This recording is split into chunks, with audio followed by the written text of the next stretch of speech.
Welcome to This Explainer. All right, let's jump straight into it.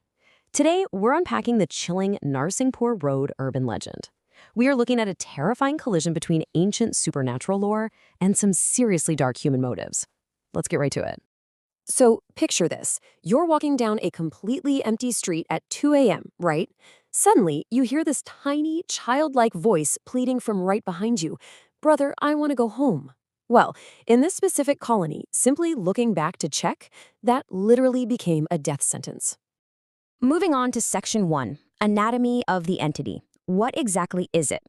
The locals around there call it the dead fatia. Now, you need to understand, this isn't some regular serial killer, and it's actually not even a traditional ghost. We're talking about a 1.5-foot tall, half-burnt child of a Jinn, and it survives by doing something incredibly creepy. It consumes human shadows. If we look at witness accounts, they describe a totally mangled creature, just 1.5 feet tall, with a half-burnt face, pitch-black eyes with 0 pupils, exceptionally long, unnatural hands, and feet that are turned completely backwards. But hey, do not let its tiny size fool you. This thing packs superhuman strength, literally 100 times that of a normal person. And CCTV footage actually confirmed its fatal modus operandi.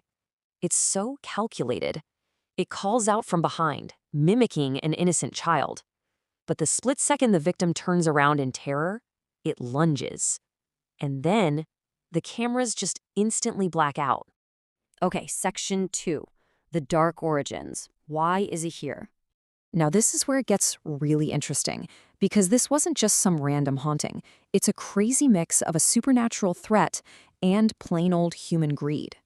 A wealthy builder actually hired a tantric, an occultist, to deliberately summon this ancient shadow-eating Jinn. Why? Just so he could grab some prime real estate.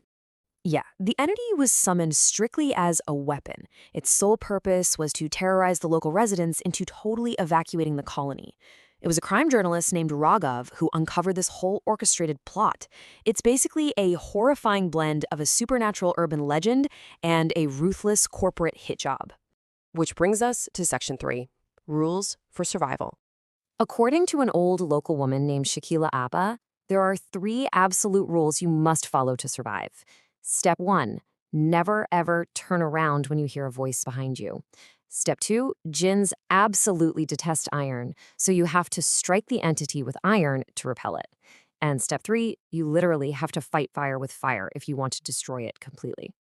So to test this legend, Raghav actually meant out himself at 2 a.m. And sure enough, he heard the voice. Brother, I want to go home. Well, he made the ultimate mistake. He turned around. Instantly, the entity attacked and just crushed the breath right out of him. Now, Raghav managed to use an iron key to repel the initial attack, following the rules, right? But it had already consumed his shadow. And this triggered the mechanics of a horrific possession. His shadow became detached, his reflection in mirrors got all distorted, his voice turned super heavy, and he started smelling like a rotting grave. You see, the entity doesn't just kill, it seeks a permanent human vessel. That shadow eating, it's basically emptying the human out. As his own body started to physically twist and burn, Raghav realized the terrifying truth. He was becoming the creature's next permanent home. All right, Section 4, an unending nightmare. Knowing he was running out of time, Raghav headed straight to the tantric's old leather factory for a final showdown. But here's the crazy twist. The summoned hitman inside Raghav, it refused to be a slave. The entity totally rebelled and brutally turned against the very tantric and builder who summoned it in the first place. Fighting to keep control of his last shreds of humanity, Raghav used those survival rules we talked about. He bound himself up in heavy iron chains to trap the Jinn inside him, and then he plunged himself right into a flaming acid tank. He had to use fire to destroy the vessel entirely. So, the police eventually found the ashes and just ruled the explosion a gas leak. But here is the terrifying reality. Yes, the physical body burned to ash, but the entity itself, it didn't die.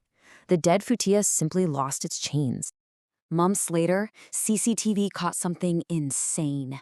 A new watchman heard a voice, but he was smart. He didn't look back.